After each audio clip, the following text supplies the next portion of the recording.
Why is the United States always close to having a government shutdown? 20 times the United States government has shut down since the 70s. It's all political bullshit. It's quite simple. In other countries, failing to pass a budget is considered a vote of no confidence, which triggers the possibility of a new election. Since politicians don't want to have to appeal to voters as to why they should keep their seats, they have incentive to pass a budget. Plus, other countries don't have wacky rules, which means a tiny minority can hold up legislation. Because Congress gave themselves deadlines. In the past, it was used to finally get things done. Due to lots of changes in the last few decades, every deadline has a higher chance than defaulting than in the past. Lately, they moved the deadline only a few months. In the past, it was typically yearly. Because the US isn't a country, it's 3 corporations stacked on top of each other wearing a trench coat. Simple, Republicans? Notice this never happens when Democrats are in control of the House. Republicans count on Americans not noticing it's them who are the ones who always do this. They want Americans to blame both sides. In recent history, many of the funding bills passed by Congress have only provided for a few weeks or months at a time. It's called brinksmanship, and the GOP cares more for their Krista fascist supporters than they do for our nation. Because holding the budget hostage to pass partisan fringe issues isn't illegal. And it's pretty much the only way to pass partisan fringe issues when the government is constantly in a perpetual state of micromajority. Unlike parliamentary states like the UK, Germany, or Italy, the US Constitution deliberately permits institutions that have co-equal powers and co-equal democratic legitimacies to collide. By contrast, in the UK, for example, only the Commons is elected, and all power flows from there.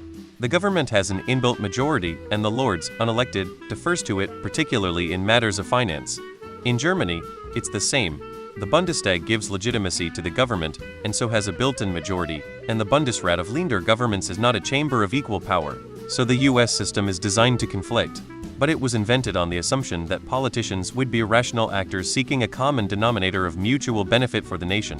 Instead, it's descended into a mess by people who treat politics like a team sport, only interested in their side winning, which means the other side must only ever lose. Because Republicans want to prove that government can't work. Government shutdown. A budget appropriations bill doesn't get passed within the fiscal year. This is a product of divided control, i.e. it happens when different parties control the House, the Senate, and the White House, and they can't agree on a budget, often because one side wants funding for something that the other side doesn't want to fund. Many other countries are parliamentary systems, with a unicameral legislature and a prime minister who is elected by the unicameral legislature. Divided control is pretty much impossible in such countries. However, parliamentary countries have their own kind of problem, which is called failing to form a government when no party takes enough seats in the election to elect a prime minister. For example, Israel has suffered many failures to form a government in the last few years. Because our political system is completely and fundamentally broken. It was established full of compromises for slave states and never got fixed. To use a gaming analogy, it is full of exploits that were never patched out, so a small cabal of power users use those exploits to maintain power indefinitely and keep us all distracted from the fact that this is happening.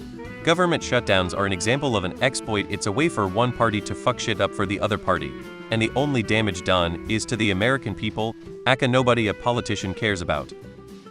Republicans, mostly. You're actually right in regards to other countries' lack of shutdowns. It's largely due to a difference in political systems.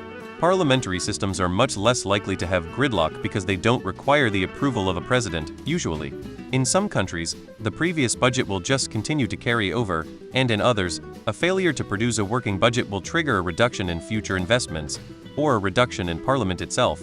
In the US, you have to get 3 elected political entities to agree on the budget, and in one of those you basically need a 60 majority to pass anything at all.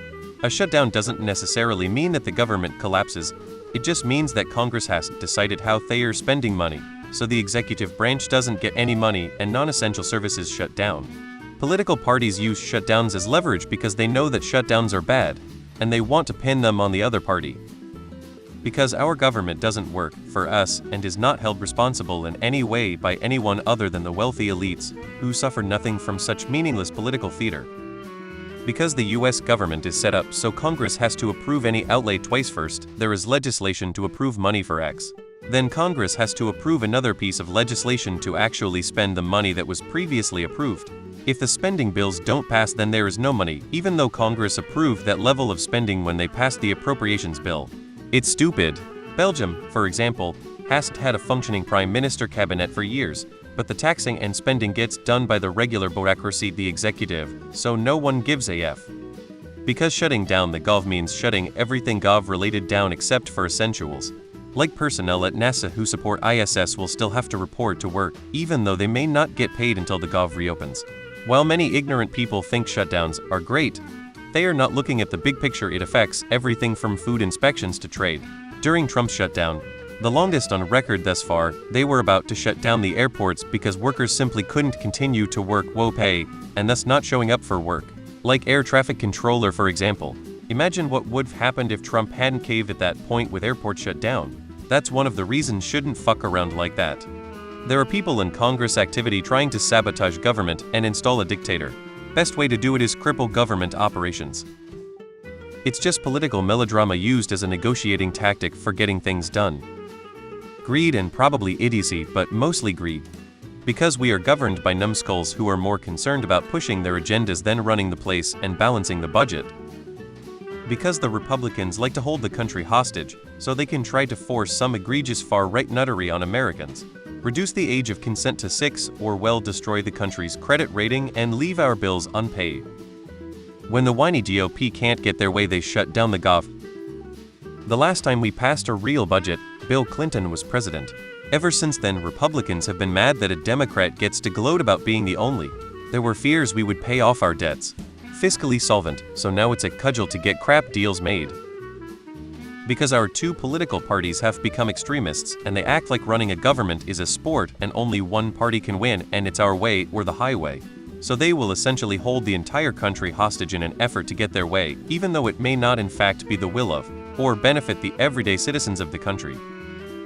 Cause our government is dog shit no matter who it is, and it's all crooked, which is why we got two parties, so it's always a trick of being divided when we all should just be one, but it's always going to be a downhill kind of thing. That's why I'll always say that all citizens should respect each other and to stay together. But unfortunately people have easily fell for the government tricks, just like this entire Trump and Biden situation bullshit. It's all just childish toxic drama, and everyone's going to stay divided and will never get along, unfortunately.